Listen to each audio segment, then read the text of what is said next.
আম্মু, এই যে আমার পরীক্ষার রেজাল্ট। পরীক্ষার রেজাল্ট দেখি তো। কি ব্যাপার মাহিব, তুমি পরীক্ষা ফেল করছো কে? শিয়াবের মতো খারাপ স্টুডেন্ট ওই পাস করছে, কিন্তু আম্মু আমি ফেল করছি।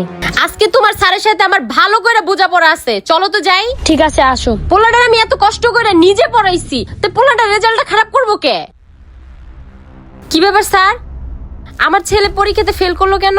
আপনারা যখন যা চাইছেন আমি তাই দিচ্ছি, ওর আমি নিজে পড়াইছি, তারপরে কেন ফেল করবে? আপনার ছেলে লেখাপড়া করে নাই তাই পরীক্ষা ফেল করছে, এটা আমরা কি করতে পারি? স্যার আমি ভালো করে বুঝতে পারছি, আপনার কোচিং এ দেই নেই দেখা আপনারা পরীক্ষাতে ফেল করাইছেন। আরে আলমগীর সাহেব যে। এই তো ভাই বসেন, এই ভাইকে বসতে দাও। ভাই বসেন, এখানে বসেন।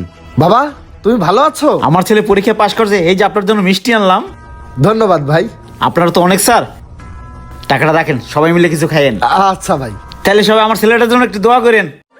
আচ্ছা কোনো সমস্যা নাই, আর ও তো খুব ভালো স্টুডেন্ট। ঠিক আছে, যাই তাহলে। বাবা চলো। আচ্ছা ভাই যান। স্যার টাকাটা দিয়ে আজকে একটা পার্টি হবে। স্যার বিষয়টা আমি এখন ভালো করেই বুঝতে পারছি, ওনার ছেলে প্রতিটা বছরই পরীক্ষাতে ফেল করে, পড়াশোনার ভিতরে গোড়ার ডিম, কিন্তু ওই পরীক্ষাতে পাশ করলো। আর আমার ছেলে এত ভালো ছাত্র, অথচ আপনি আমার ছেলেকে ফেল করাইছেন। যে স্কুলে টাকা দিয়ে ছাত্রদেরকে মূল্যায়ন করা হয়, মেয়েদের কোনো মূল্য নাই, আর ওই স্কুলে আমি আমার ছেলেকে আর পড়াবো না। আরে যান যান, আপনার ছেলেরা আমরা আমাদের স্কুলে রাখব না, নিয়ে যান।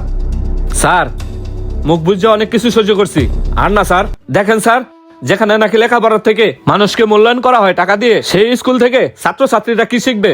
এই আপনাদের মতো কিছু দুর্নীতিবাজ শিক্ষকদের জন্য সমস্ত শিক্ষা প্রতিষ্ঠানের বদনাম হয়। আরে স্যার আপনি তো এখানে শিক্ষা প্রতিষ্ঠান নাই, আপনি দিচ্ছেন এখানে ব্যবসা প্রতিষ্ঠান। শিমুল সাহেব আপনি কিন্তু বেশি বাড়াবাড়ি করতেছেন। এই ফারুক সাহেব, রেজাল্ট লেটার ওনার সিগনেচার রাখা ওনার ঘাট ধাক্কা ধরে বার করে দেন। আরে স্যার আপনি কি বার করবেন? আপনাদের এই স্কুলে আমি নিজেই চাকরি করবো না।